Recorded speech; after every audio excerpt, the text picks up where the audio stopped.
নমস্কাৰ, মই কেশৱ আৰু আপোনালোক সকলোকে স্বাগতম জনাইছোঁ এটা নতুন ভিডিঅ'ৰ সৈতে।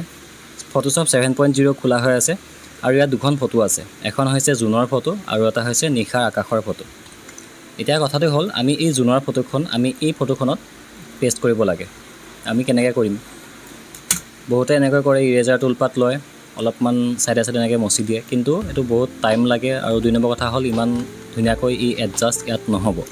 গতিকে এই আইডিয়াটো নহ'ব। আৰু বহুতে কি কৰে, ষ্টাম্প টুলপাত লৈ পিনে অল কিটো ইয়াত প্ৰেছ কৰি যদি আপুনি দিয়ে আৰু ইয়াত ব্ৰাছ পাত যদি লৈ অকণমান এনেকৈ আঁকি যায়, তেতিয়াহ'লে আপোনাৰ সেই তাত যোনটো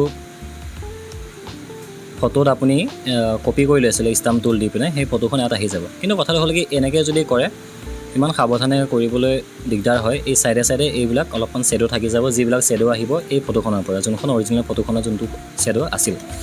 গতিকে আমি কেনেকৈ ইয়াক এই ফটোখনত আনিম? এতিয়া খুব সহজ উপায় এটা আছে, দেখাই আছোঁ।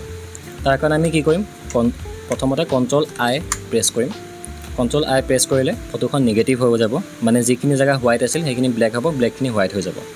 এতিয়া কথাটো হ'ল এডিটত যাম, ডিফাইন ব্ৰাছত যাম। ডিফাইন ব্ৰাছত গৈ ইয়াক এটা ব্ৰাছ নেম দিব লাগিব। ধৰি লওক মই মুন বুলি দি দিলোঁ। এতিয়া আমি কি কৰিম,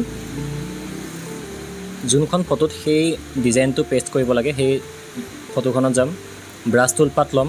দেখিছে আহি গৈছে ফটোখনৰ একদম লাষ্টত এইটো জোনটো আহি যাব, মানে যিটো আপুনি ব্ৰাছ হিচাপে বনাব সি আহি যাব।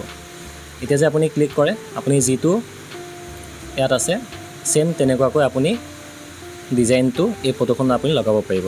ইয়াৰ কালাৰো চেঞ্জ কৰিব পাৰিব। কালাৰটো এতিয়া ধৰি লওক মই হোৱাইট যদি দিওঁ, ব্ৰাছ পাতৰ চাইজটো অকণ কমাই যদি লওঁ, এইটো হোৱাইট আহিলে।